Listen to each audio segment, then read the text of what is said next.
God promise, janji Tuhan. Kita mau lihat saudara ya, apakah janji Tuhan itu untuk semua orang? Apakah kita bisa menikmati janji Tuhan? Apakah kita ini bisa melihat janji Tuhan? Kita mau belajar di dalam Yosua 6 ayat 1 sampai 4 saja. Yosua 6 ayat 1 sampai dengan yang keempat dengan perikopnya jatuhnya Yeriko. Yosua 6 ayat 1 sampai dengan yang keempat dikatakan firman Tuhan, dalam pada itu Yeriko telah menutup pintu gerbangnya. Telah tertutup kota itu karena orang Israel. Tidak ada orang keluar atau masuk. Berfirmanlah Tuhan kepada Yosua, ketahuilah, aku serahkan ke tanganmu Yeriko ini beserta rajanya dan pahlawan-pahlawannya yang gagah perkasa. Haruslah kamu mengelilingi kota itu, yakni semua prajurit harus mengedari kota itu sekali saja. Demikianlah harus engkau perbuat 6 hari lamanya, dan 7 orang imam harus membawa 7 sangkakala tanduk domba di depan tabut, tetapi pada hari yang ke-7, 7 kali kamu harus mengelilingi kota itu sedang para imam meniup sangkakala. Saudara, kita mau belajar mengenai Yeriko, saudara, di mana pada waktu itu bangsa Israel itu disuruh Tuhan untuk menduduki Yeriko. Saudara, Yeriko ini sebuah kota yang sangat besar, saudara. Nanti kita mau belajar berapa tinggi temboknya, berapa tebal temboknya, seberapa kuat Yeriko, seberapa besar Yeriko. Yang dimana Israel ini harus menduduki, harus mengalahkan Yeriko, saudara. Seperti semut melawan gajah, saudara. Tapi anehnya, gajahnya bisa kalah, semutnya yang menang, saudara. Nah, nanti kita mau belajar, saudara. Dan di sini di awal sini Tuhan tuh ngomong sama Yosua, kamu duduki kota Yeriko tapi dengan caranya Tuhan. Sebelum saya menyiapkan ini, saudara, Roh Kudus membawa saya, kenapa kok Yosua yang jadi pemimpinnya? Sebelumnya itu adalah Musa. Kita tahu, saudara, Musa itu dia sekolah di Mesir, dia mengenyam pendidikan Mesir, jadi seorang jenderal yang luar biasa, saudara ya. Dia mengenal ilmu perang, strategi perang, saudara. Hidup lama di Mesir, saudara. Dia benar-benar seorang jenderal. Tapi setelah Musa, dikatakan setelah Musa hamba Tuhan itu meninggal, kenapa pilihan Tuhan langsung kepada Yosua untuk jadi pemimpin? Kenapa kok bukan anaknya Musa? Saudara, Musa punya anak. Harusnya tongkat kepemimpinan kan turun dari papanya ke anaknya atau minimal ke saudaranya, adiknya. Tapi kenapa kok dari Musa kok tidak ke anaknya, kok tidak ke adiknya, kok langsung ke Yosua? Siapa Yosua ini, saudara? Kok dikasih Tuhan sebuah kepercayaan besar, memimpin sebuah bangsa 2 juta orang, bangsa Israel, saudara, kurang lebih 2 juta orang, suatu bangsa yang besar. Apakah Yosua ini orang yang pintar, orang yang kaya? Kita mau lihat, saudara, Yosua ini sebagai pemimpin menggantikan Musa. Siapa dia? Kita mau lihat dulu di dalam Bilangan 13 ayat ke-8. Dia dari suku siapa, saudara? Bilangan 13 ayat yang ke-8.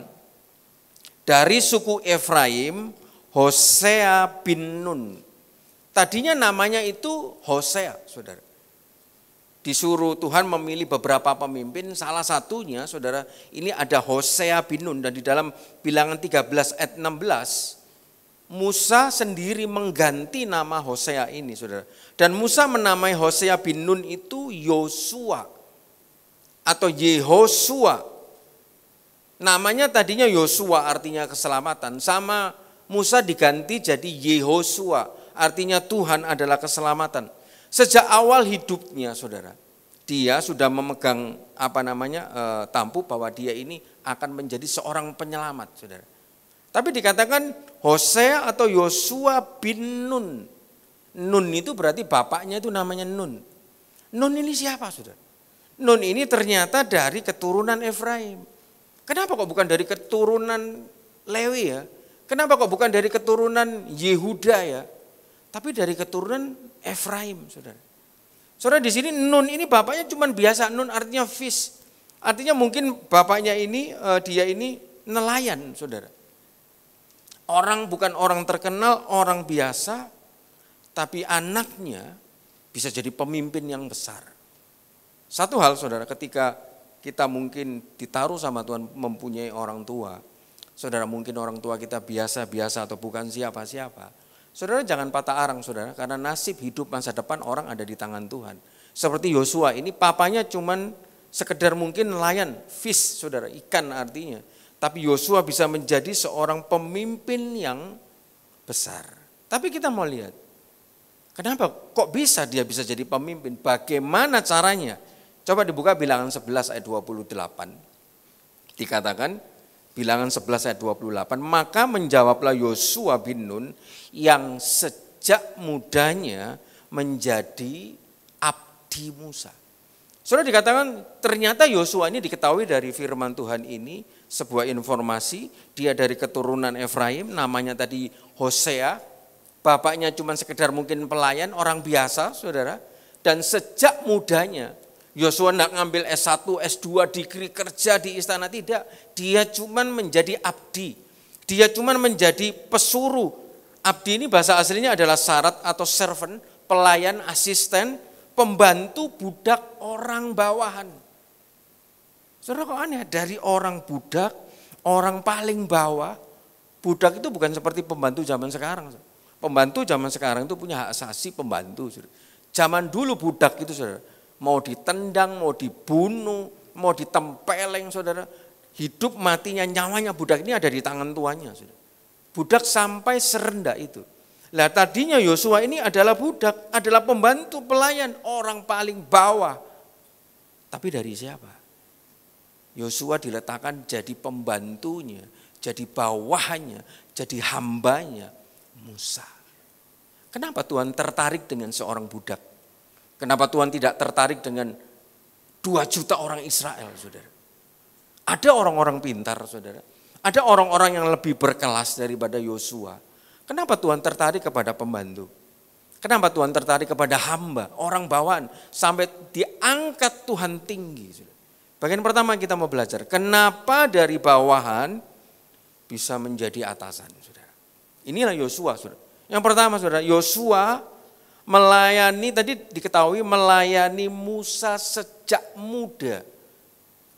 Jadi budak. Berarti dia melayani, menjadi pembantu, menjadi budak selama bertahun-tahun.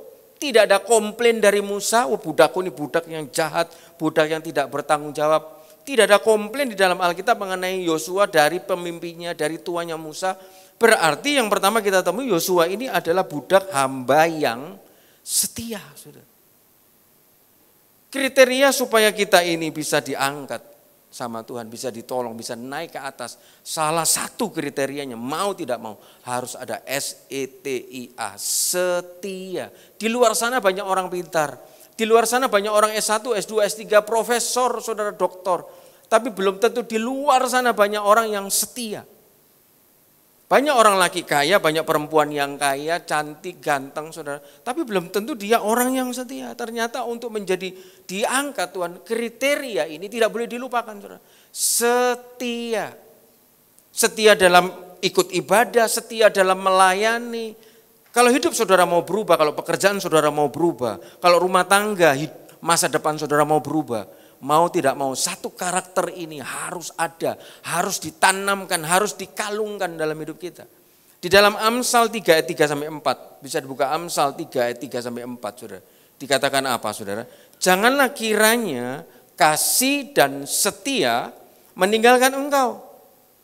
Kalungkanlah itu pada lehermu, tuliskanlah itu pada loh hatimu. Maka engkau akan mendapat lihat kasih dan penghargaan dalam pandangan Allah serta manusia. Orang itu kasih, orang itu baik yang melayani, murah hati, memberi perpuluhan, memberi persembahan, tetapi tidak setia. Enggak bisa, saudara. Ini kasih dan setia. Setia itu penting sekali, saudara. Saudara murah hati, tetapi saudara bukan orang yang setia. Setia bukan hanya sekedar setia di dalam gereja, setia tanggung jawab terhadap yang Tuhan tetapkan dalam hidup kita masing-masing. Ada yang sebagai seorang istri setia enggak dia senantiasa tunduk kepada suami. Ada yang seorang suami setia enggak dia sama istrinya mengasihi istrinya. Ada yang seorang anak bisa setia enggak? Biarpun orang tuanya mungkin tidak memenuhi syarat. Dia bisa setia menghormati orang tuanya, tidak bantah, tidak banggel, saudara. Tidak marah dengan orang tuanya. Saudara, kemarin saya dilapori sebuah cerita, saudara. Cucunya seorang hamba Tuhan, saudara. Seorang laki-laki, dia bisa marah dengan mamanya sampai gebrak meja, sampai banting pintu, sampai gebrak pintu. Buang barang, hanya memarahi mamahnya. Ini bukan cucunya orang biasa, cucunya hamba Tuhan. Orang tuanya juga hamba Tuhan. Loh kok begini ya? Karena itu saudara tadi lihat, sejak muda. Saudara berbicara mengenai muda itu masih bisa diatur. Orang tua yang memiliki anak-anak yang masih muda, saudara, firman Tuhan di Ulangan mengatakan, didiklah anak-anak yang masih muda berulang-ulang. Di dalam meja makan mungkin kita pergi, naik mobil, naik motor, senantiasa diomongi, saudara. Hari ini pun saya masih mendidik anak saya, saudara. Cara makan, cara berbicara dengan orang yang lebih tua, dengan mak engkongnya, saudara. Saya langsung, cuman kadang mak engkong itu, wis biarno ta, saudara, karena berbeda, saudara. Kalau mak engkong cenderung dia kasih, tapi kalau orang tua cenderung mendisiplinkan.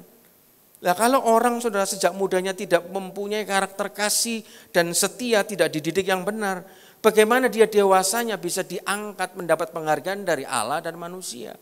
Yosua ini saudara salah satunya dia bisa menjadi atasan, dia orang yang setia. Setia kepada tuannya.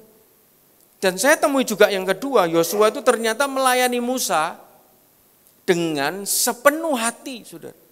Di dalam Bilangan 32:11-12. Orang-orang yang telah berjalan dari Mesir umur 20 tahun ke atas tidak akan melihat negeri yang kujanjikan dengan sumpah pada Abraham. Ini Tuhan sendiri yang ngomong. Ishak dan Yakub, oleh karena mereka tidak ikut aku dengan sepenuh hati, kecuali Kaleb bin Yefun orang Kenas dan Yosua bin Nun, sebab keduanya mengikut Tuhan dengan sepenuh hati. Saudara ada kasih, saudara ada setia, murah hati, mau melayani, mau bayar harganya, tetapi setengah hati, grundel di belakang. Wah, wis ajani aku gak gelem, daripada aku disindir, diseneni, yo wis lah. Wah, ajani aku gak mau, itu setengah hati. Saudara. Lihat, orang-orang yang setengah hati tidak mendapat Kanaan, tidak mendapat janji Tuhan. Saudara benar sudah melayani, saudara benar sudah ke gereja, sudah duduk, kelihatan duduk dengar firman. Tapi apakah sudah sepenuh hati dengar firman? Orang yang sepenuh hati dikatakan dia akan mendapatkan janji Tuhan. Saudara ternyata dari sini kita melihat tidak semua orang bisa menikmati janji Tuhan. Sekali lagi, tidak semua orang bisa menikmati janji Tuhan. Namanya Tuhan yang berjanji. Saya bekerja di bidang perpajakan dan accounting, saudara. Seringkali membuat surat perjanjian di notaris, saudara.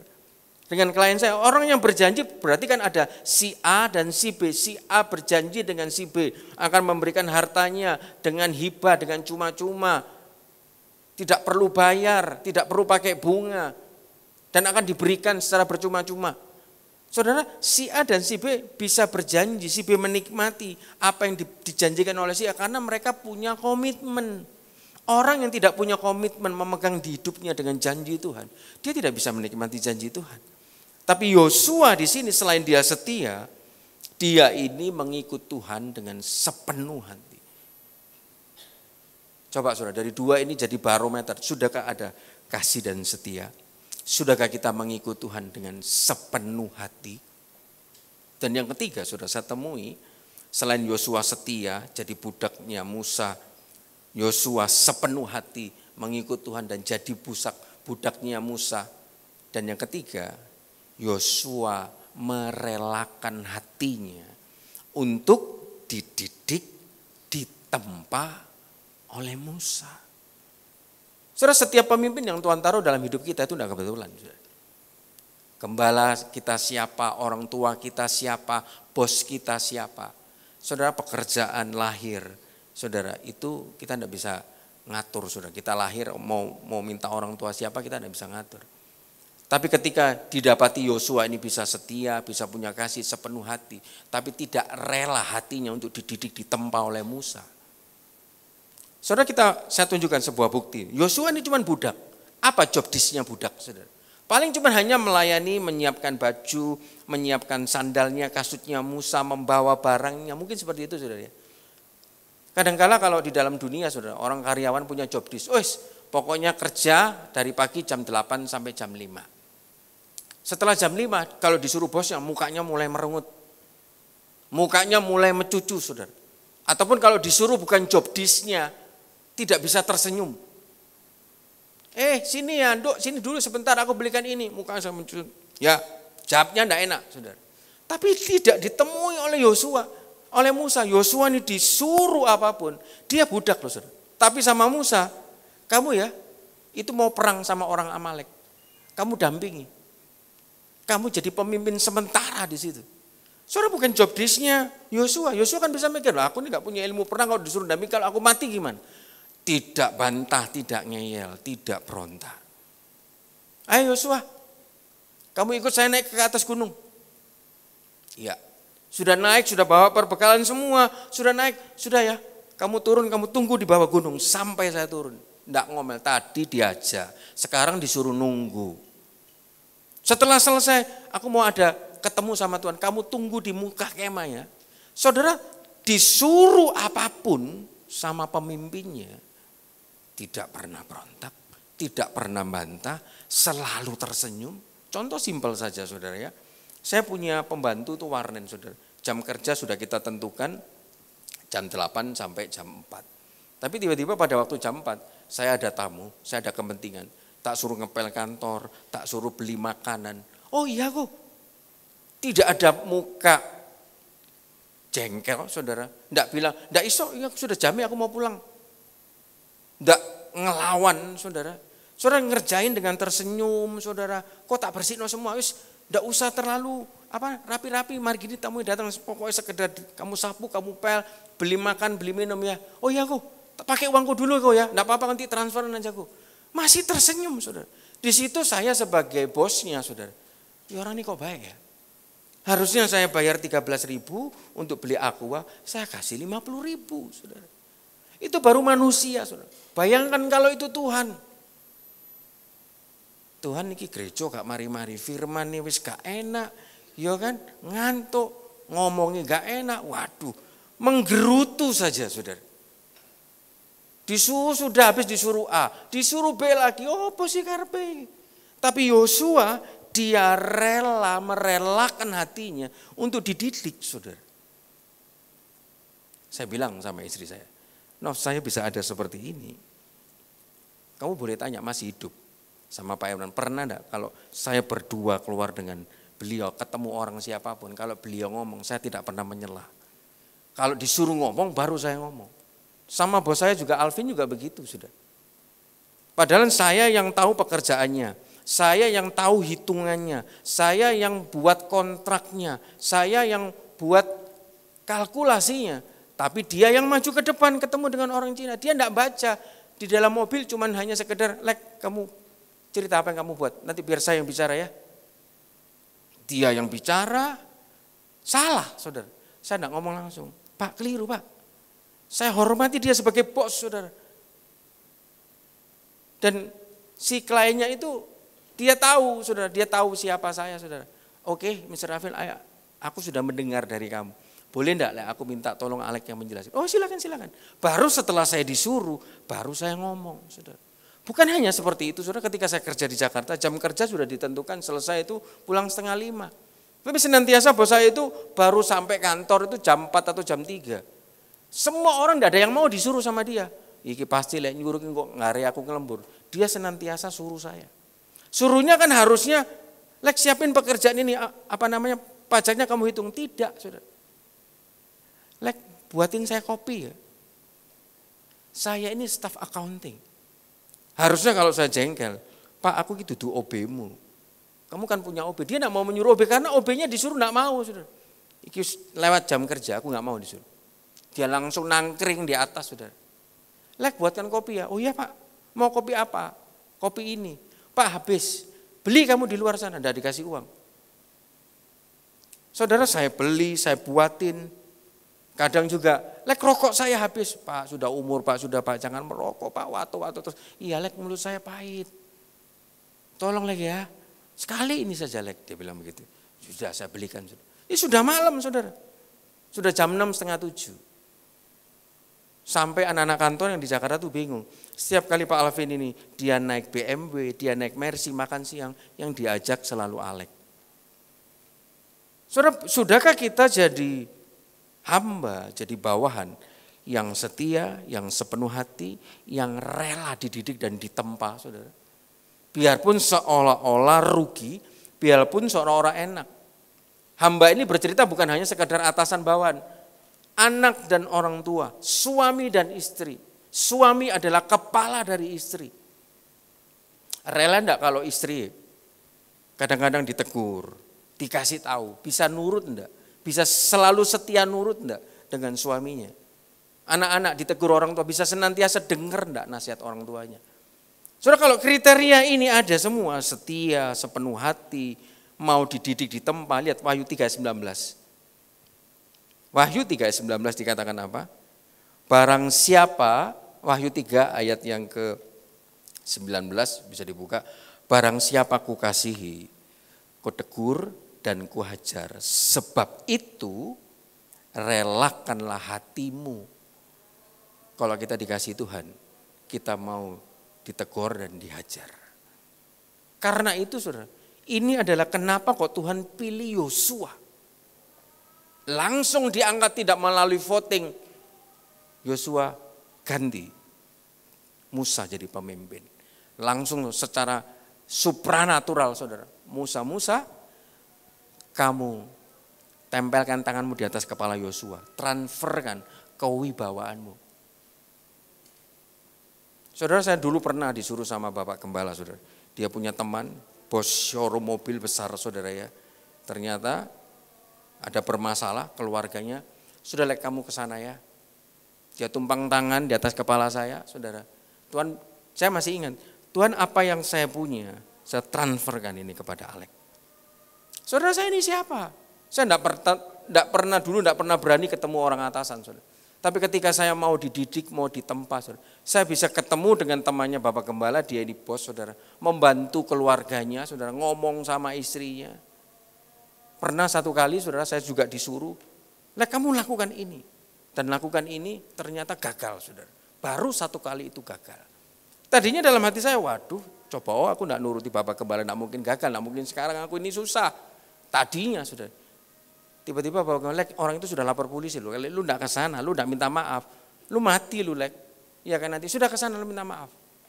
Saudara, saya sebagai domba, saya berusaha mengerti Tuhan ini apa rencanamu. Di situ ada suaminya, ada istrinya, ada anaknya. Saudara, karena saya berusaha ngakali dia soal keuangan, karena dia tadinya tidak bayar, saudara. Dia punya hutang sama saya 30, saudara, tidak bayar-bayar selama berbulan-bulan, bertahun-tahun. Akhirnya saya pakai cara ini, kamu pakai cara ini, kamu ambil lagi 5. Saudara, saya cuma ambil 10, saudara. Di situ saya belajar dan saya sampai ingat hari ini, perkataan Bapak Gembala. Kamu harus bisa membalikkan keadaan. Kamu tidak boleh takut. Kamu kan tidak ada hati mau menipu dia. Karena kamu sudah kerja, hasilmu belum dibayar selama berbulan-bulan. Mungkin kamu caramu keliru. Tapi kalau Alek berhasil terus, kamu tidak belajar apa-apa. Di sini saja kamu belajar. Terus gimana Om? Kamu ke sana. Ketemu ini suaminya, istrinya, anaknya. Kamu jelaskan, oke, minta maaf kamu salah. Tapi saya lakukan ini karena papamu tidak bayar sama saya.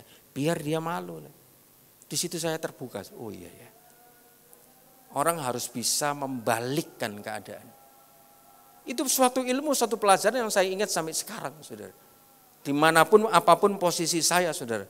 Saya punya Tuhan yang bisa senantiasa membalikkan keadaan. Untuk anak-anak yang senantiasa setia sama dia. Dan Yosua ini, saudara. Dia bisa diangkat sama Tuhan dan dia tiba-tiba menghadapi sebuah masalah yang besar. Dalam Yosua 6 ayat 1 tadi dikatakan, dalam pada itu Yeriko telah menutup pintu gerbangnya. Dia sama Tuhan, kamu kuasai di Yeriko. Saudara, Yeriko bukan kota kaleng-kaleng, saudara. Lihat dikatakan, tapi anehnya, nanti kita mau lihat saudara, temboknya itu tingginya sampai 14 meter, tebalnya sampai 6 meter. Yeriko itu punya tentara yang banyak, kota yang kaya, dijaga kereta kuda. Tapi bangsa Israel, itu cuma sekedar bangsa budak, saudara. Bukan bangsa yang dilatih untuk perang, dilatih untuk prajurit. Lah anehnya dalam ayat 1 ini, saya temui, dalam pada itu Yeriko telah menutup pintu gerbangnya. Ada kata-kata selanjutnya, telah tertutup kota itu karena orang Israel. Orang Israel ini orang yang tidak menakutkan, cuma sekedar budak, saudara. Masa prajurit, saudara, seperti Bapak Sirait, kan dia tentara, saudara. Masa takut, saudara, sama tole, saudara. Orang biasa, anak kecil, saudara. Analoginya seperti itu. Tapi yang terjadi seperti itu. Yeriko ini dengan kota yang besar, prajurit yang banyak, kota yang dengan benteng yang kuat, hanya dengan sekedar Israel yang kecil. Dia takut. Kenapa? Lah, saudara, sebelum masuk situ, dikatakan tadi Yeriko menutup pintu gerbang. Saudara, ditutup pintu gerbangnya benar-benar tertutup. Ditutup begitu keras, tidak ada celah sedikit pun sehingga hal luar bisa masuk. Saudara, ketika saya membaca ini, berdoa untuk ini, saudara, aneh ya, kita tahu ujungnya Yeriko dihancurkan. Temboknya roboh. Orang yang di dalam dibasmi, hartanya semua diambil.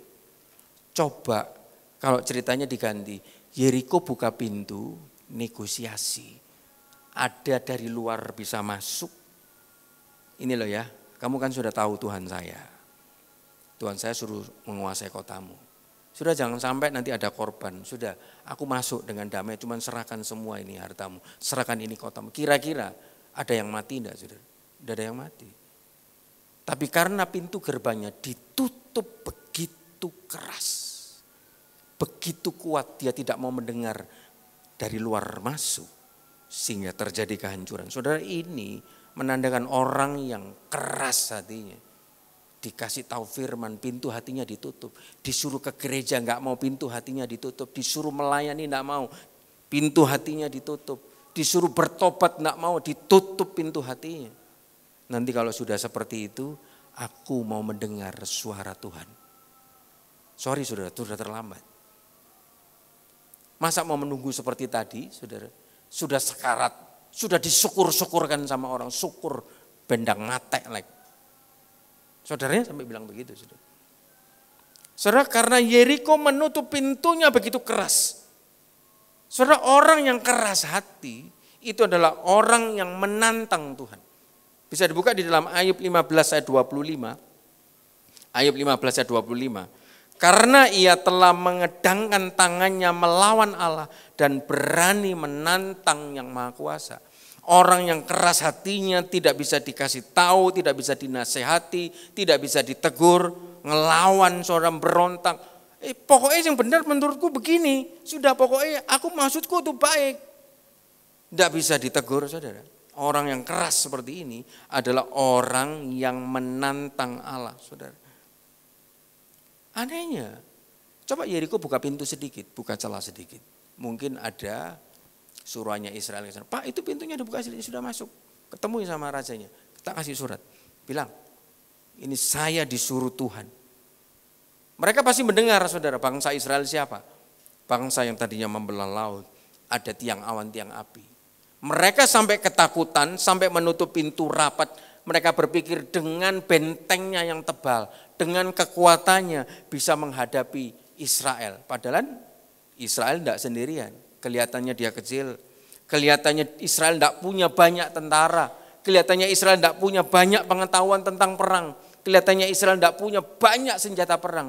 Tetapi biarpun Israel tidak punya banyak, tapi dia punya satu, yaitu Tuhan. Itu sudah cukup, saudara. Dan di sini saya mau memberikan sebuah rahasianya Tuhan, saudara.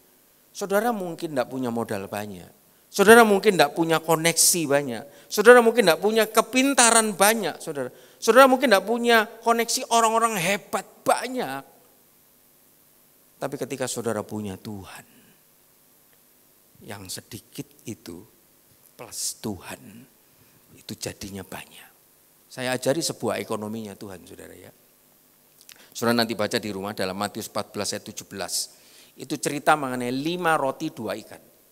5 plus 2 berapa? 7, saudara. 5 roti plus 2 ikan bisa memberi makan 5.000 orang, sisa 12 bakul. Lihat matematikanya. 5 tambah 2, 7, bisa dari 7 bisa supply, bisa memenuhi 5.000 orang, sisa 12 bakul. Di dalam Matius 14. Tetapi ketika saya belajar di dalam Matius 15 ayat 34, modalnya 7 roti plus beberapa ikan. Berarti kan modalnya lebih banyak dari 5 plus 2. Tapi 7 roti dan beberapa ikan hanya bisa memberi makan 4.000 orang. Sisanya cuma 7 bakul. Lah kok aneh? Ekonomi di dunia mengatakan semakin banyak modal, stokmu semakin banyak, usahamu pasti semakin besar. Kalau modalmu kecil, modalmu sedikit, ya usahamu kecil. Tapi ekonominya Tuhan beda. Semakin kecil yang kita punya, dan kita plus Tuhan mengandalkan Tuhan, semakin besar yang kita dapat. Saudara, itu ekonominya Tuhan. 5 plus 2 bisa kasih makan 5.000, sisa 12. Tapi 7 plus beberapa, cuman bisa kasih makan 4.000, lebih kecil. Sisanya juga lebih kecil, 7 bakul, saudara. Ini artinya apa, saudara? Dari kekurangan kita, biarpun sekarang kita tidak punya banyak, kurang ini, kurang itu, segala banyak, segala macam kurang. Tetapi kalau di plus dengan Tuhan, saudara, yang kurang itu Tuhan bisa buat semakin banyak. Asal ditemui. Saudara, kalau saudara plus Tuhan, berarti saudara sedang berkomitmen, bergandengan tangan dengan Tuhan. Berarti kalau bergandengan dengan tangan dengan Tuhan, saudara harus seirama dengan Tuhan. Saudara harus satu frekuensi dengan Tuhan. Saudara harus satu hati, satu pikiran, satu tindakan, satu kekudusan, satu kemurnian hati. Supaya apa, saudara? Supaya bisa berkomitmen, ketika komit, janji dengan Tuhan, Raja di atas segala raja. Coba kalau hari ini, saudara, bayangkan saudara diajak kerjasama sama yang punya Mayapada, Tahir, saudara, atau yang punya Indofood, Gajah kan, saudara, diajak kerjasama. Tapi harus ada perjanjian dan mereka punya segala macam syarat. Ketika terjadi perjanjian itu pasti ada satu proyek yang besar. Beda kalau mungkin saudara diajak kerjasama dengan masakan Padang yang di luar itu yang kecil, saudara. Saudara bekerja sama dengan siapa? Saudara harus seirama dengan itu. Kalau mau, setiap orang mau berkat besar, mau kesembuhan yang besar, mau pekerjaan, mau hasil yang besar. Tapi tidak bisa seirama dengan Tuhan. Hidupnya, mulutnya, matanya, kekudusannya, hidupnya. Bagaimana kita dapatkan sesuatu yang besar? Berbahagialah saudara kalau punya sedikit. Tetapi saudara seirama dan ada Tuhan, pasti hasilnya akan limpah. Dan di sini saya lihat sebuah hal yang lucu, saudara. Yeriko bukan bangsa Israel, bukan bangsa yang disertai Tuhan. Tetapi Yeriko bangsa lain bisa melihat Tuhan dalam diri Israel. Tapi Israel yang senantiasa ada Tuhannya, dia tidak bisa melihat Tuhan. Dengan apa? Dengan dia bersungut-sungut. Dengan dia marah sama Tuhan. Tapi Yeriko yang tidak ketemu Tuhan, tidak pernah ditolong Tuhan, dia bisa ketakutan nih. Pintunya ditutup begitu rapat. Tidak berani perang sama orang Israel, berarti kan dia bisa melihat Tuhan dalam diri Israel. Senantiasa orang Israel ataupun orang Kristen, saudara, itu buta. Tidak bisa melihat Tuhan, tidak bisa melihat janji Tuhan. Sehingga mereka takut, mereka bersungut, mereka tidak bisa bayar harga. Mereka memaki, mereka menjelekkan, mereka egois, saudara. Ini seperti orang Israel yang buta. Orang yang buta dalam Kejadian 21 ayat 19, saudara, tidak bisa melihat sumur berkat Tuhan. Seperti saudara, mungkin hari ini tidak ada yang buta. Tapi ada yang tidur, tutup mata, saudara. Maka tidak bisa melihat PowerPoint saya. Tidak bisa melihat gambar yang saya siapkan, saudara.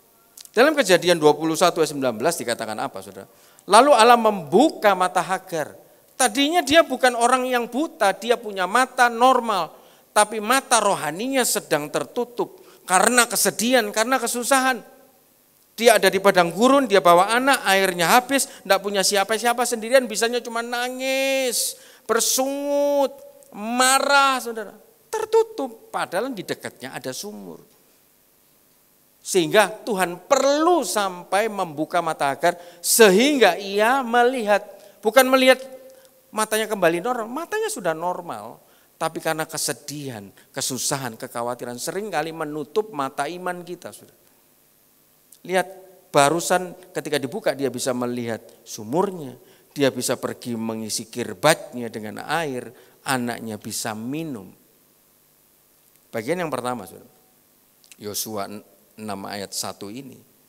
Seperti saudara, kalau Indonesia, bayangin Indonesia perang sama Amerika. Tidak perlu ditanya, tidak perlu dihitung, tidak perlu mikir, pasti menang Amerika. Saudara.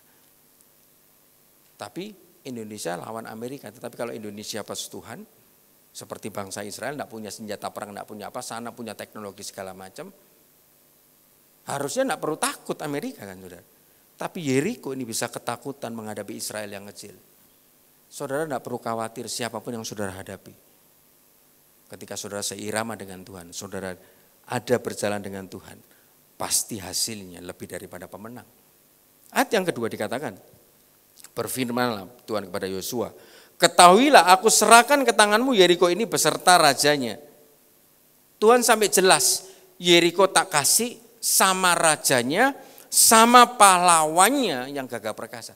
Berarti kan ada pahlawan yang gagah, yang perkasa, yang kuat, yang sakti, yang hebat. Saudara. Penuh full ada di Yeriko. Tapi sama Tuhan, kamu tak kasih tahu ya, ini bahasa kontak. Tak kayak wero yo, tak kasih tahu ya, nanti itu jalan di belakang gereja itu semua area itu akan jadi miliknya gereja, dibeli gereja, nanti jemaat itu akan banyak, tempat akan besar, padahal belum terjadi. Itu berarti apa saudara? Itu visi, itu mimpi, itu berarti sama Tuhan diberikan sebuah proyeksi saudara. Pada waktu itu Yerikonya masih besar, temboknya belum hancur. Orang pahlawannya masih kuat, tetapi ketika dia berjalan dengan Tuhan, sama Tuhan diberi hikmat, diberi mimpi. Bagaimana caranya menghadapi tembok Yeriko itu. Saudara, selain dia ini setia, sepenuh hati, rela ditempa, ada hal lain lagi yang saya temui sehingga Tuhan itu begitu tertarik, semakin lama semakin cinta dengan Yosua. Saudara, di dalam Yosua 24 ayat 14 sampai 15. Pada waktu itu terjadi pertentangan. Ada orang yang mau beribadah kepada Tuhan, ada orang yang tidak mau beribadah kepada Tuhan. Tiba-tiba di dalam Yosua 24 ayat 15 dikatakan, terserah kamu mau beribadah kepada siapa, cuman yang penting aku dan seisi rumahku kami akan tetap beribadah kepada Tuhan. Yosua, istrinya, anaknya, mungkin mantunya, mungkin cucunya, mungkin sepupunya, mungkin saudaranya. Ternyata Yosua jadi pemimpin bukan hanya hebat di luar, saudara. Percuma pemimpin hebat di mimbar, tetapi di belakang tidak hebat, saudara. Percuma pemimpin bisa sabar sama istrinya orang, tetapi tidak bisa sabar sama istrinya sendiri. Percuma istri ini bisa shalom, bisa baik sama engkau di gereja, tetapi sama suaminya sendiri tidak baik. Percuma anak-anak ini bisa oh iya om, oh iya kok. Bisa taat di gereja, tetapi di rumah tidak bisa taat sama orang tuanya. Salah satu karakter Yosua yang membuat Tuhan tertarik, dia di luar dan di dalam ini sama. Dia hebat di luar, dia di dalam juga jadi pemimpin. Dia bawa istrinya, dia bawa keluarganya untuk beribadah kepada Tuhan. Saya tanya saudara ya, sudahkah suami-suami membawa istrinya, anaknya, mungkin 1 minggu sekali, punya mesbah keluarga berdoa sendiri? Sudahkah suami-suami atau orang tua kalau anaknya pergi sekolah atau pergi kemanapun, sebelum pergi untuk ngasihin kepala, untuk menumpangkan, untuk ditumpangi tangan, itu hal yang saya lakukan tiap hari kepada anak-anak saya. Saudara, namanya kepala, saudara, saya masih ingat janji Tuhan. Bukan hanya mengasihi istrimu, suamimu dalam suka dan duka, dalam sakit dan keadaan sehat, dan juga membawa anak-anakmu kepada Tuhan. Sudahkah orang tua ini bawa anak-anak kepada Tuhan? Ah Jarno gak apa-apa kan ono sing lain. Saya ngomong keras sama istri saya. Boleh anak kita dibawa sama orang tuamu. Tapi kalau sudah waktunya ke gereja, ini hal yang tidak bisa kamu tawar dengan saya. Kalau mau diajak pergi, no, lebih baik tak bawa. Saya pernah marah sudah, karena saya sudah ngomong, loh mana? Kok enggak ke gereja? Oh iya dibawa pergi. Besok enggak usah pergi sana lagi. Itu harga yang enggak bisa ditawar. Soalnya saya bisa begitu marah kalau hal yang saya sudah katakan apalagi mengenai Tuhan, itu diserongkan. Saudara, sebagai kepala, sebagai orang tua, harus bisa mengajarkan, membawa seperti Yosua ini, aku dan seisi rumahku beribadah. Saudara. Ini penting, saudara. Berapa banyak orang sekarang ibadahnya beda. Tidak perlu ke gereja, berapa banyak gereja dimanapun sama. Tuhan juga ada di mana-mana. Ya setiap minggu ya buka. Biarpun tidak pergi hari ini masih ada minggu depan. Saudara, orang yang seperti ini kasihan, saudara ya. Tidak akan pernah, hidupnya akan berubah, saudara. Ibadah diremehkan. Padahal ada firman yang mengatakan, kalau orang setia beribadah, roti, makanan, lumbungnya akan dipenuhi, dijauhkan dari sakit penyakit. Ibadah itu satu perintah yang penting, apalagi di hari Sabat, saudara. Berapa banyak orang tidak mau ke gereja di hari Sabat? Podo ae nang gereja, Zoom saja, online saja. Saudara, satu perintah yang penting, Yosua disuruh apapun sama Musa. Berat, susah, merugikan dagingnya, seolah-olah mengikis dagingnya. Dia selalu yes, dia selalu hineni, iya. Makanya dia jadi, saudara. Tidak ada pernah kata-kata Yosua melawan Musa. Dan karena Yosua membawa seisi keluarganya beribadah, lihat saudara. Sama Tuhan dikatakan, berfirmanlah Tuhan kepada Yosua, ketahuilah. Artinya ra'a, artinya lihatan, pandangan, tak kasih penglihatan. Penglihatan apa? Rajanya, kotanya, orang gagah perkasa, tak kasih kamu. Saya pernah ingat saudara, dulu Bapak Gembala kan mimpinya, like om dikasih mimpi, penglihatan om jalan, semua orang sembuh semua, ini isinya banyak. Saudara jangan remehkan visi dan misi daripada Tuhan. Kalau memang itu Tuhan yang kasih, suatu saat kapan waktunya pasti Tuhan genapi. Hari itu mungkin Yosua belum lihat, cuman mimpi dikasih visi sama Tuhan. Tetapi ketika dia jalan bersama dengan Tuhan, kamu tak kasih janji ya, Yeriko, kota yang kaya ini tak kasih kamu. Tapi ada caranya Tuhan. Janji Tuhan yang hebat, seperti tadi kota Yeriko yang besar, penuh, kaya di situ emas, perak semua ada. Itu bisa dinikmati hanya kepada orang yang percaya. Orang yang tidak percaya atau orang yang berusaha memotong kepercayaannya atau mengaborsi imannya. Orang-orang seperti ini tidak akan bisa menikmati janji Tuhan. Oh iya itu kan Pak Herman, iya kan iku Alek, wes aku gak iso. Sudah membatasi diri. Saya bilang sama mertua saya ngomong sendiri, saya ngomong sama istri saya. Pi, ini sekarang kan zamannya sudah lain, ya kan? Papi ini jualan beras, harga kok murah ya lek, untung enggak banyak-banyak, untung cuma 50 perak, untung cuma 100 perak. Dia jaga dari pagi, siang, sore, buka toko, saudara. Coba Pi, masuk online, tidak suruh Novi online. Wis ndak lek, papi ini sudah tua, ndak bisa apa-apa. Batinku Yopi kan tapi saya tetap butuh duit. Ya apa caranya dapat duit itu kalau cuma jualan beras untung 100, untung 1000. Habis itu anak saya ke sana dengan hanya sekedar, Oma, opa, ambil es krim gue, jangan sembarangan es krim itu harganya 10.000. Untungnya papimu 10.000, totolan beras 100 kilo gue. Bayar. Saudara, kadang-kadang orang mau menikmati yang besar, tetapi menolak caranya, saudara. Lah ini sama Tuhan dikasih sebuah janji yang besar, saudara. Tapi sama Tuhan juga dikasih cara. Tapi harus dia ini percaya. Saudara pernah dengar seorang pendeta, saudara namanya Petrus Agung, sekarang dia ini sudah meninggal. Saudara gerejanya besar, saudara. Dan satu kali dia punya bawahan. Saudara. Tadinya cuman nganterin jadi driver. drivernya Petrus Agung. Saudara. Habis jadi driver, naik sedikit jadi guru sekolah minggu, naik sedikit jadi pemimpin pujian. Kedapatan setia sama Petrus Agung disekolahkan. Sekolah Alkitab di Indonesia, sampai sekolah Alkitab ke Amerika, sampai dikirim ke bangsa-bangsa oleh karena kesetiaannya. Saudara rela dibentuk, ditempa, disuruh apapun sama Petrus Agung.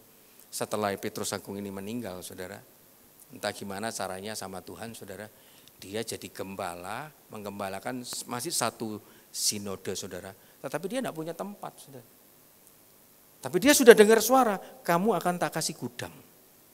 Gudang itu ukurannya besar. Ya hampir sama seperti gereja ini, tapi bangunannya seluas gereja ini, saudara. Dia cuma ngomong, pada saat itu, Tuhan mau kamu kasih gudang, uang enggak ada, gudang belum lihat, tapi aku percaya. Sekali lagi, uang enggak ada, gudang enggak ada, belum lihat, tapi aku percaya Tuhan. Jalan. Tiba-tiba ketika dia melayani dipanggil satu orang, Pak ini ada sebuah gudang. Lah kok cocok sama yang Tuhan ngomong, bentuknya dia pernah lihat di mimpinya. Tapi harganya mahal. Tapi dia tidak putus asa. Wah, gudangnya sudah lihat Tuhan. Tinggal uangnya yang belum lihat. Dia berdoa. Satu kali sudah. Ada ibadah diadakan pagi. Ada anak muda ke gereja bawa Ferrari. Ferrari atau Porsche gitu. Mobil, pokoknya mobil sport 2 pintu. Harganya begitu mahal. Entah gimana ceritanya setelah ibadah itu. Hamba Tuhan ini khotbah cuma biasa. Selama 1 bulan dia diganggu sama Tuhan. Kasih mobilmu. Kasihkan mobilmu itu sama dia. Kasihkan mobilmu. Jelas terus setiap hari. Sampai anak muda ini gak betah. Dia telepon ini. Orang ini. Pak kok disuruh Tuhan. Oh ya terima kasih aku ini mau beli tempat itu. Oh iya ya. Ini bisa dipakai DP. Ya ambilin sekarang. Pendeta saudara. Ke rumah bawa Ferrari. Oh enak juga ya. Nah Ferrari cuma 1 hari. Habis itu dijual, dibuat DP itu gudang. Tuhan aku tidak mau hutang. Sudah tenang. Saudara dia melayani ke desa, gereja kecil saudara. Dia tidak berpikir untuk PK segala macam. Tapi besok waktunya dia ini bayar untuk termin yang dia sudah janji sama si owner saudara. Tiba-tiba ya sudah paling kalau gereja kecil desa dikasih jagung atau dikasih beras. Saudara tiba-tiba dia dikasih kotak kardus welek, saudara. Pak ini ya mohon maaf cuma bisa begini ya. Ya dia enggak mikir apa-apa saudara, dikasih kardus. Sudah ditaruh mobil, oh ya terima kasih, biasa saja. Ketika dibuka, isinya gebokan uang 100.000 banyak, jumlahnya ratusan juta. Dan itu dilakukan Tuhan beberapa kali, sampai gudang itu lunas. Dia cuma ngomong, saat itu saya belum melihat gudang, saya belum melihat uang. Tapi saya melihat dengan iman, aku percaya, aku jalan dengan Tuhan. Akhirnya gudangnya kelihatan, gudangnya lunas. Nama Tuhan dipermuliakan. Janji Tuhan yang hebat hanya bisa diperoleh oleh orang yang mempunyai iman. Orang yang bisa melihat dengan mata iman. Kalau saya takut-takut saudara, sudah beli itu Rangga. Tapi tidak dimulai dari Rangga, dimulai dari yang kecil. Ambil itu Innova. Saya dididik di tempat ini. Saudara. Kalau saya tidak punya iman, kalau saya tidak percaya, kalau hidup saya tidak berkomitmen bergandengan dengan Tuhan, tidak ada itu rumah Rangga. Saudara. Sampai kemarin mertua saya ini bingung saudara. Karena ya sudah sekalian saudara. Kan lagi renovasi saudara. Karena kanan kiri lagi lagi bangun. Tembok kamar mandi itu keramiknya sudah copot, sudah bongkar semua, saya ganti baru. Model marmer saudara. Saya kasih AC, saya kasih TV, ada bathtubnya. Nih duit kok dibuat-buat nih. Orang mertua saya ngomong gitu, iki kamar apa tidur apa kamar mandi? Kamar mandi kok ono AC ini, ya hidup ya dinikmati topi. Ada TV-nya, ada YouTube-nya. Saudara, tidak akan ada itu semua, saya bilang, tidak akan ada itu semua. Kalau tidak dimulai dengan kesetiaan. dengan komitmen dengan Tuhan, dan yang penting dengan iman. Jangan menghambat janji Tuhan. Saudara, saya tunjukkan, ketika saudara menghambat janji Tuhan, saudara menghambat janji Tuhan dengan ketidaktaatan, maka saudara akan tuai juga, delay daripada Tuhan. Saudara nanti baca di rumah saudara ya. Di dalam Kejadian 12 ayat 1. Kalau kelihatannya tulisan bisa dibuka, Kejadian 12 ayat 1. Itu Tuhan nyuruh Abraham, keluarlah dari tanah tempat kamu lahir. Kejadian 12. Berfirmanlah Tuhan kepada Abraham, pergilah dari negerimu dan dari sanak, pergilah dari negerimu dan dari sanak saudaramu, dari rumah bapamu ini ke negeri yang kutunjukkan kepadamu. Kelihatannya kalau saudara seterusnya, Abraham itu taat. Ternyata saudara, ketika saya baca ayat sebelumnya, ada ketidaktaatan Abraham. Dia disuruh pergi dari tempat lahirnya. Tempat lahirnya dari Ur Kasdim. Dia pergi saudara, untuk ke tempat tujuannya Kanaan. Tapi ketika dia sudah keluar, Kejadian 11, coba dibuka Kejadian 11 ayat 31. Dia sudah keluar dari Ur Kasdim. Dia harusnya melanjutkan perjalanannya. Tapi dia berhenti menetap di Haran. Saudara, kalau saya baca firman Tuhan ini, lalu Terah membawa Abraham anaknya serta cucunya Lot, yaitu anak Haran, dan Sarai menantunya istri Abraham anaknya berangkat bersama-sama dengan mereka dari Ur Kasdim, berarti kan sudah keluar dari tanah lahirnya untuk pergi ke tanah Kanaan. Lalu sampailah mereka ke Haran dan menetap di sana. Lihat, Abraham menghambat janji Tuhan dengan ketidaktaatan. Dia cuma berhenti netap, Abraham kamu harus ke Kanaan. Tapi dia berhenti menetap di situ. Sehingga apa? Sehingga efeknya apa? Apa yang ditabur Abraham akan dituai Abraham. Disuruh langsung pergi, dia tidak pergi. Disuruh langsung memberi, dia tidak langsung memberi. Disuruh langsung mengampuni, dia tidak langsung mengampuni. Disuruh langsung jalan, dia tidak langsung jalan. Dia tuai. Dia kepingin anak, harusnya dapat anak. Tapi 20 tahun dia harus tunggu. Apa yang saudara lakukan, yang saudara tabur, akan saudara tuai. Abraham menabur, menghambat janji Tuhan dengan dia menetap di Haran. Salah. Ini kebanyakan anak Tuhan begitu, sudah percaya Tuhan, sudah jadi Kristen, tapi tidak langsung ke Kanaan, masih kompromi dengan dosa. Masih ada di Haran. Banyak orang berhenti di Haran. Haran ini gambaran dunia. Mata rohaninya tidak tertuju kepada Tuhan, matanya tertuju kepada Haran.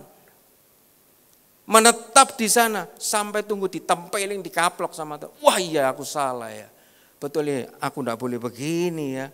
Mulutku tidak boleh begini, hatiku tidak boleh begini ya. Tapi sudah terjadi kecelakaan, sakit penyakit.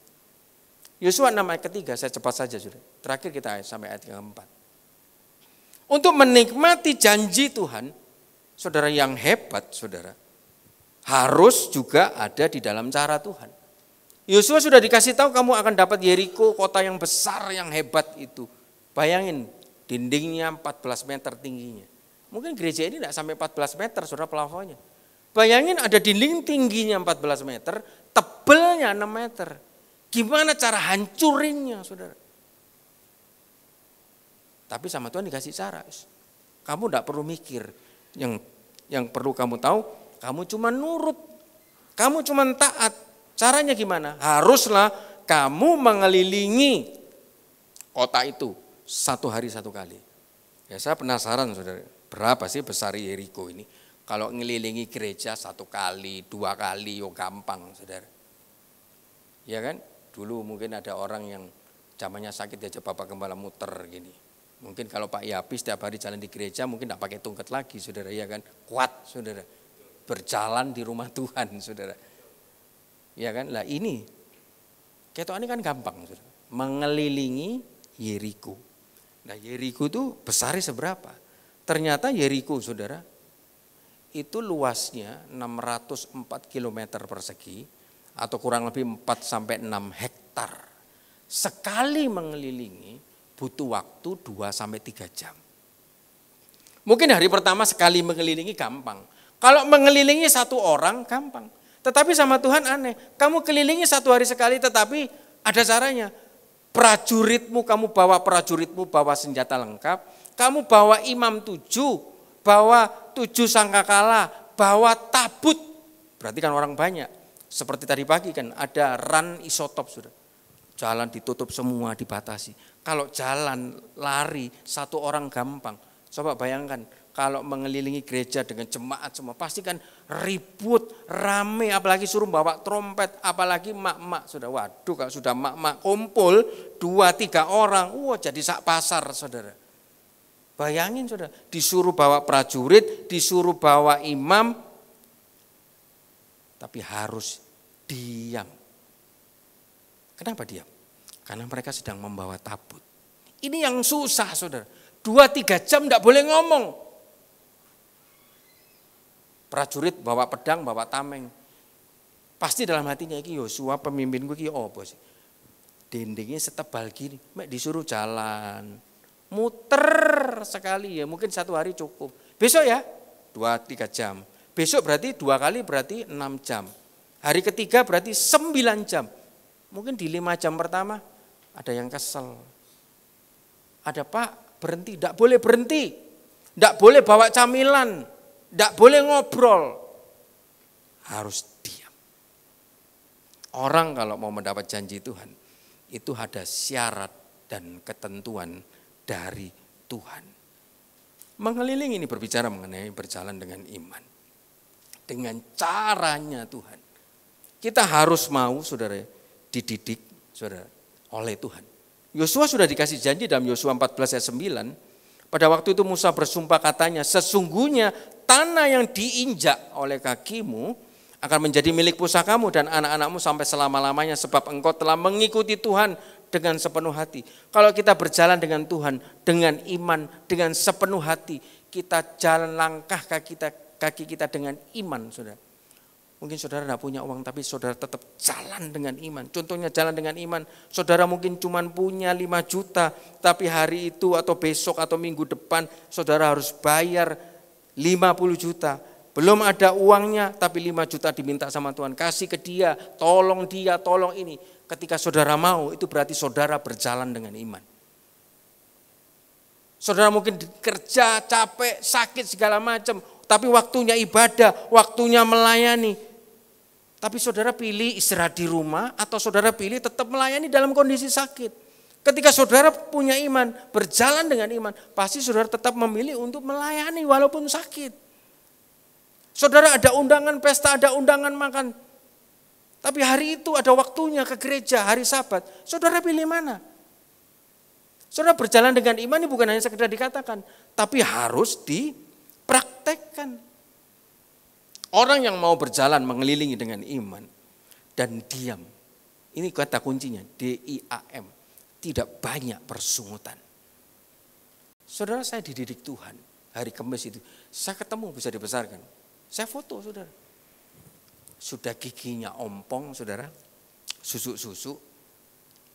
Mobil saya selebornya itu Honda lagi saudara. Waduh, HRV lagi sudah jarang dipakai, dieman-eman sama istri saya. Waktu kejadian, Tuhan bukan hanya mendidik saya, tapi mendidik juga istri saya. Dia teriak, waduh iya toko. Noh, diam. Iya toko, aduh kok eman kok, diam. Noh, diam, enggak bisa diam, saya keraskan suara saya. Karena saya yang pilih jalan, saya yang pilih mau makan di mana. Karena kalau tanya istri saya dari keluar gereja sampai rumah sudah gak dijawab-jawab saudara. Noh makan apa? Terserah. Weso ya, bahasa terserah sembarang berarti terserah saya yang milih. Tak bawa ke Bang Ali saudara. Sate kambing saudara ya kan. Kok aku gak mau? Jarimu terserah noh. Terserah berarti kan terserah aku. Sudah sampai tempatnya gak mau. Ya wis ganti. Saya bawa ke mie ujung pandang babi. Gak aku gak mau. Loh mau makan apa? Terserah. Nafik wis 2 kali ya terserahmu ya. Ya kan. Mari gitu sudah muter lagi. Wis saya bawa ke sop kikil bukan kambing tapi kikil sapi. Kok gak mau tenggorokanku sakit? Wis Nov buyar mari Nov. Wis pilihin kamu mau makan di mana? Waktu kemarin Kamis yang 2 minggu lalu. Wis Nov aku gak mau tanya ambek kamu daripada ngare tukaran. Makan apa? Kamu jawab atau saya yang milih? Terserah, berarti terserah aku ya. Ya wis, terserah aku. Nasi gandul, kamu kan kamarnya begini. Oh jauh, kan sudah terserah. Jalan juga terserah saya. Ya sudah, jalan sudah dari sini tuh sampai ke ke Kenjeran terus belok kanan mau ke arah Mulyosari. Ternyata di situ ada pembangunan gorong-gorong, saudara. Saya sudah masuk mobil itu. Harusnya mobilnya engkong ini, mana tadi foto engkongnya tadi? Coba dibesarkan foto engkongnya. Mobil habis dia cuci, itu Havre habis dia cuci, saudara. Dia cuci, dia wax, saudara, ya kan. Habis itu disedoti, rajin, saudara. Betul, rajin, ya kan. Dicuci, di wax, saudara. Bannya juga disikat sama dia, saudara, dikasih kilap-kilap. Wah, bakat kamu ya. Tak buka itu mari tempat cucian mobil mari, ya kan, saya bilang begitu. Saudara, saya sudah masuk, jalan itu sudah tidak cukup. Bisa dibesarkan gambarnya? Tapi susu ini sudah dia naik Avanza. Pewanter, ya saya kan berhenti, mundur tidak bisa, sudah ada mobil, sudah ada Grab. Masuk, waduh, iki pulang gereja dapat ujian mana? Saya mobilnya, tin gitu, gak wis tukaran lagi, ya kan? Gak cukup iki, gak cukup iki. Saudara, sebelah ini buka kaca, saudara, istri saya. Kok aku tak turun ya? Mau jadi apa kamu mau turun Sudah diem. Loh kok aku ini nulungi kamu? Ternyata dari masalah itu juga memproses diri saya. Kok tak tolong kok? Tak arah kamu bukan tukang parkir. Ya, kamu sudah jadi tukang cuci mobil, ojo jadi tukang parkir. Kok enggak cukup? Diem, tenang. Ada suamimu. Saudara, habis itu aku mundur enggak bisa, maju juga enggak bisa. Saya diem, saudara. Dia masih ada space untuk mundur, gak mundur, saudara, maju. Lo tambah maju. Lo tambah maju. Lo tambah maju, sudah dijejer mobil saya ini. Jaraknya mungkin setengah senti, saudara, kecil sekali. Akhirnya Grab yang di belakang saya gak terima, saudara. Woi, dia turun, mundur. Digebrak mobilnya, saudara. Tapi mundur dengan kecepatan tinggi. Pikir mabuk, saudara. Langsung mundur, grek, kena HRV saya. Bawahnya kebuka, moncongnya kena, sebelah kanan panelnya kena. Grek. Ini sebelah, ya toko. Diam. Coba berisik. Diam. Kok melayu. Diam. Saya sudah mulai terbakar emosi. Mungkin mabuk. Saya belum tahu masih orang itu tuwek, saudara, ya kan. Sudah engkong-engkong tapi pembalap. Saudara, habis itu dia putar balik, mau nobrok Grab, saudara. Dipuantar kan. Saya cuma berpikir wong iki mabuk iki semalam iki. Mungkin dari sana minum-minum. Habis itu sungguhan, saudara. Habis putar balik, puantar. Ya refleks, saudara, ya. Kita ini ya gini-gini dulu suka ngebut, saudara. Tauber, saudara, sama saya. Dengan bemper yang ngeblek gitu, saudara. Tauber sama saya, tambah banter, saudara. Wah, tak keluarkan ilmu ulama, tak potong, zret gini, sudah zret, akhirnya tidak bisa kemana-mana, berhenti. Ternyata, saudara, itu bukan masalah, bukan memproses saya. Saya turun, ternyata istriku juga melihat turun. Lalu saya barusan melihat, kamu ini punya skill lain ternyata, Novia. Tak pikir kamu tuh diem. Ya kan? Dia ternyata rodok emosi juga, saudara. Saya ngomong, ini gimana? Saya belum tahu ini siapa orang, saudara. Saya nggak ngerti, pokoknya saya turun aja. Sudah hampir panas, saudara. Ya sudah bukan hampir panas, saudara. Dibilangin suruh mundur, nggak mau, dikejar, berhenti. Enggak berhenti, tunggu tak potong dulu. Sudah ubun-ubun, cuman saya enggak bawa kunci roda, saudara. Enggak ya, kalau dulu mungkin bawa kunci roda, saudara. Enggak, saya enggak bawa apa-apa, saya cuma turun, saya bilang begitu. Turun. Lu engkong, coba mana engkongnya? Saya sudah ngedon, saudara. Wah, iki lek sing di dalam iki bodybuilding, wis gak peduli aku, gak wedi. Ya kan aku dulu juga wani kok. Tapi ternyata, lu engkong, dia melahir duluan. Tilu tuh ya apa sih Ti? Saya dipanggil Titi lagi, saudara. Waduh. Kamu tuh lu. Iki susu iki nabrak mobilku. Aku wis mandeg. Kok isa aku ndak nabrak mobilmu kok? Lu sing nabrak aku. Lu diwalik, saudara. Engkong iki yo gigit aku, saudara, ya kan. Wis tidak isa pokoknya. Ya apa mobilku? Gak isa, gantian mobilku. Ini istri saya punya ilmu baru. Kamu kan pasti punya anak, suruh anakmu bantu. Masuk. Kan aku ya malu saudara. Ternyata dia itu punya ilmu baru, saudara baru tahu ini, oh ternyata ini Tuhan juga didik istriku. Ini tak kasih cerita terakhir saudara ya kan. Ini bukan mempermalukan istriku. Betul dia rajin saudara, ketoknya diem. Tapi jangan coba-coba ilmu mamanya saudara ya kan. Ada benih mamanya juga di situ. Ya kan, noh masuk. Udah masuk, noh masuk. Saya bilang begitu. Orangnya banyak saudara-saudara. So, ini kamu sih salah, saya sudah emosi. Sampai terperucut. Lu tuh ya apa sih? Saya sampai lalu-lalu gitu saudara. Karena ya apa? Aku disalahkan, aku enggak salah. Tapi akhirnya Roh Kudus ingin saya, sudah. Pulang nak, pulang. Rela seperti tadi, relakanlah hati. Ya Tuhan, cuman ada satu kata yang mau tak ucapno dulu. Kita ini podo tenglangi, isin. Lek susu nak mau ganti enggak apa-apa. Apa yang susu tabur, susu Tuhan. Wes enggak apa-apa, aku tak pulang. Tak ganti sendiri. Ingat ya, apa sing mbok tabur itu mbok tuai. Dia diam kelep. Saya ikut ke rumahku. Mau ngapain ke rumahmu? Saya bilang gitu. Ikut dulu ke rumahku. Wah, enggak tahu gimana. Ya sudah saya ikut sudah. Tak pikir mau belayu lah. Terserah. Hatiku sudah rela sampai rumahnya. Rumahnya gede loh saudara, di Papatan situ. Ukuran mungkin 11 kali 20. Aku ini tinggal sendiri Istriku baru tahun kemarin mati. Anakku 4 sudah punya rumah sendiri. Aku sendirian, anakku enggak ngurusi aku Hati saya langsung lep. Tapi saya ngamuk saudara. Terus maksudnya susu ya apa? Iyo susu ini enggak punya uang. Cuman jualan di kantin, jualan minuman loh Untung cuan paling cecing nocing. Saya masih merasakan hati kayak Yeriko tadi. Ya terus maksudnya susu ya apa? Ya wis enggak apa-apa bawaan ke bengkel, nanti susu sing ganti. Teman ta su? Sengguan ta? Iya Berapa nomor teleponnya? Masih enggak enak hati. Suara kan masih enggak enak. Ya wis. Setelah itu besok saya bawa ke bengkel, tagihan keluar 1.600.000. Waduh, gimana? Totolan aqua sama teh, untung cuma cecing nocing 1.000-2.000 mau ganti nih apa? Aduh, ya wis. Cuman saya berdoa, enggak usah kamu minta ganti. Kamu berkati orang itu. Duh, maksudnya apa Tuhan? Berkati orang itu. Kamu pergi sana, kamu ngambil beras, kasih uang 1,6 kamu enggak usah ganti. Wis Tuhan enggak usah ganti enggak apa-apa, cuman aku malas ke sana Tuhan, aku malas Tuhan. Lihat muka itu, abape mambu Tuhan. Karena sudah tua, gigi ompong, mulutnya enggak enak. Saudara. Jarak sampai 2 meter sih bau, aku hampir pingsan saudara. Karena kena bau mulutnya saudara, rumah sudah baunya pesing saudara. Waduh, dia sudah enggak kuat, aku tak keluar sih. Kak Kot ya wis, kamu di mobil aja. Jangan keluarkan ilmu mamamu, saya bilang. Di mobil saja, saya bilang. Saudara ternyata kamu harus ke rumahnya.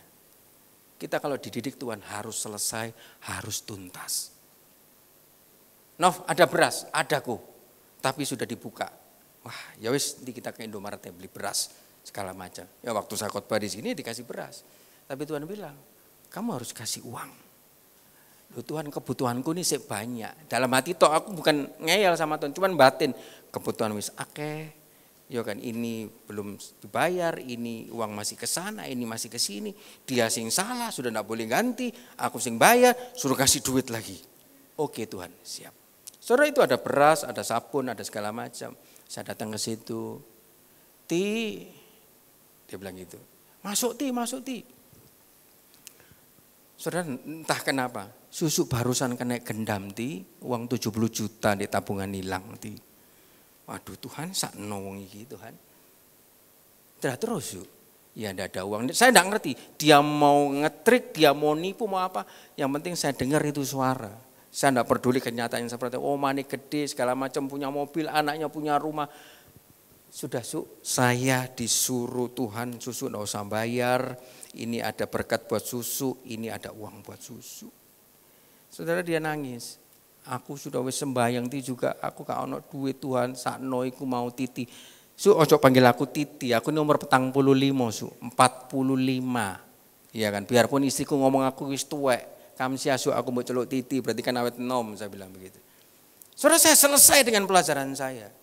Tapi pelajaran istri saya belum selesai. Saya bilang sama dia pulang, noh kadang kita diolah, diuji kayak gini-gini segala macam. Kamu harus rela punya hati. Kemarin saya ke IKEA. Saudara, saya ke IKEA itu ada minuman, satu kali beli bisa refill, cuman refill khusus satu minuman. Saudara, minggu yang lalu saya tunjukkan ke istri, Nov lihat ini beli 12.000, cuman bisa ngambil soft drink. Tapi suamimu punya hikmat, bisa ngambil teh, Fanta, Sprite, habis itu kopi, habis itu Milo, semua yang di situ bisa tak ambil. Ah, gak mungkin, sungguhan. Saudara, saya ambil, wih kok iso ya? Saya ajari anak saya, gimana caranya berhikmat. Lah kemarin saudara, saya coba istri saya, noh beli sing sama, coba kamu sing ambil kopi. Saudara, dia coba, didatangi satpam. Ada orang banyak, Bu enggak boleh itu begini, ditek-tek enggak boleh ngambil kopi. Kok aku izin, kok gara-gara kamu itu memang. Loh, aku ini sedang, kamu katanya mau kepingin pinter. Buktinya aku izin aku ngambil kopi, gak oleh aku di depan orang banyak langsung dihalangi satpam, ditek. Kamu tunggu sini ya. Saya pergi sebentar, saya kembali. Kamu ngapain? Tungguin sebentar. Satpamnya datang, pelayannya datang, manajer IKEA-nya datang. Minta maaf sama istri saya, dapat dia kopi. Kok ya apa caranya? Makanya jangan kesusu marah, jangan kesusu panas. Kadang di tengah-tengah kejadian, itu tuh mengolah hatimu. Belum selesai saudara, mungkin belum selesai pengolahan. Pulang dari CW itu kan macet saudara. Saya lewat jalanan dulu, jalan tikus. Loh, kok kamu kok tahu? Ya dulu mantanku rumahnya di sini Nov. Loh mantanmu rumahnya di sini? Oh iya dulu mantanku akeh, tak bilang begitu saudara. Jadi tahu jalan tikus di belakangnya hotel Shangri-La itu ada jalan saudara. Wah mau macet saudara. Jalan kecil kanan kiri ada got. Kembali lagi ilmunya mau keluar. Nov kamu ini pakai rok pendek, pakai baju segini. Kamu mau turun. Iya aku gak sabar ini kecelakaan lagi. Ini gak cukup. Diem, tenang. Kaca harus dibuka. Terus saya tutup kacanya. Hampir kita bertengkar. Nov ilmumu jangan bawa keluarga. Kamu bersama. Kamu ingat ya. Kamu boleh tanya sama Pak Herman. Ada apa masalah apapun kalau saya pergi sama Pak Herman. Kalau dia sudah maju aku diem. Kalau suamimu sudah maju, kamu demo. Kalau aku minta tolong baru kamu tolongi aku. Loh kok aku gini kayak papiku, ngatur jalan, tapi kamu perempuan. Bayangin pakai celana begini, mundur maju. Kalau digoda orang, ditoel orang apa, enggak masalah baru saudara. Saya pikirnya panjang ke situ. Dia pikirnya cuma pendek, tak tolongi kamu sebagai istri. Pakai caraku. Seringkali kita juga sama Tuhan begitu. Tuhan begini loh, harusnya begini Tuhan. Kasih ono begini. Bangsa Israel, Yosua dan segala macam itu enggak tahu caranya Tuhan. Tapi lihat, mereka harus mengelilingi dengan diam. Akhirnya saudara, di putaran ke-7. Kelihatannya caranya mengelilinginya biasa-biasa saja. Tapi tembok itu bisa tiba-tiba hancur saudara. Janji Tuhan kepada Yosua itu tergenapi. Tetapi saudara, sedikit saya tambah sedikit saudara. Ini Tuhan mendidik Yosua dan orang-orang Israel. Harusnya kan menang, dapat jarahan. Ternyata setelah masuk banyak perhiasan emas, perak segala macam. Tapi pesannya Tuhan, dibuka ayat terakhir 18-19. Setelah menang, rajanya ketangkap, pahlawannya semua ditangkap saudara. Tuhan suruh yang aneh lagi, saudara. Yosua 6 ayat 18-19. Tetapi kamu ini jagalah dirimu terhadap barang-barang yang dikhususkan untuk dimusnahkan. Supaya jangan kamu mengambil sesuatu dari barang-barang yang dikhususkan. Jangan ngambil. Setelah mengkhususkannya dan dengan membawa kemusnahan atas perkemahan orang Israel dan mencelakakan segala emas dan perak dan barang-barang tembaga dan besi harus dibawa kepada Tuhan. Harus dimusnahkan, tidak boleh diambil. Lu kan aneh, sudah kelilingi 1 hari, 2 hari, 7 hari, sudah menang, dapat emas, dapat perak, dapat berharga. Cuman dilihat toh Tuhan, tidak boleh diambil. Semua orang Israel nurut, cuman satu yang tidak nurut, namanya Akan. Nanti di next khotbah Akan. Mungkin Tuhan ini nggonggong. Ada emas di depan mata, barang peliharaan permata. Kok enggak boleh diambil, ini gimana? Saudara, kadang kan kita begitu. Kadang kan saya begitu juga. Aku punya hikmat, aku punya kemampuan, tak puter kepalanya susuk mau. Kon punya rumah, punya mobil, minta uang sama anakmu. Ya kan, kalau saya bisa bilang, Su, iki Honda, iki 1,6 ini belum material, iki cuma diperbarui tok, Su. Ya kan, belum ada kaki sing putus, belum kena iki fokleme, belum ini PT, ini kurang lebih hampir 2-3 juta. Saya bisa, saudara. Tapi firman Tuhan dikatakan, jangan kamu ngambil sesuatu dari itu. Ya wes, saya enggak ngambil apa-apa, sudah. Su, dosa bayar. Kadang sama Tuhan kita disuruh begitu, bisa enggak, sudah. Jangan ambil keuntungan, padahal keuntungan sudah di depan mata. Semua orang Israel bisa, cuman satu yang tidak bisa, Akan. Dia ambil 50 sikal emas, dia ambil perak, dia ambil baju siniar, saudara. Dia sembunyikan yang paling dalam di dalam kemah. Ini gambaran apa? Setelah itu tidak ada yang tahu, saudara. Yosua perang dengan bangsa Ai yang kecil, lebih kecil dari Israel. Kalah 36 orang mati. Tuhan bilang, ada dosa di tengah-tengahmu. Akhirnya akan ketahuan. Akhirnya intinya apa? Dosa tersembunyi yang disembunyikan paling dalam. Tuhan bisa lihat. Suami tidak tahu, istri tidak tahu, orang tua, anak tidak tahu, gembala tidak tahu, tapi Tuhan tahu. Dan akhirnya ketika dosa itu diungkap, akan mati, saudara. Jangan sampai kita ngelanggar apa yang menjadi maunya Tuhan.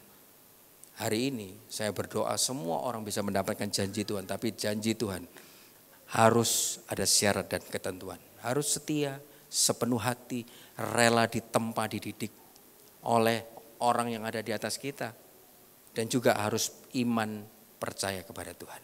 Puji Tuhan, demikian firman Tuhan, saya kembalikan kepada Bapak Gembala.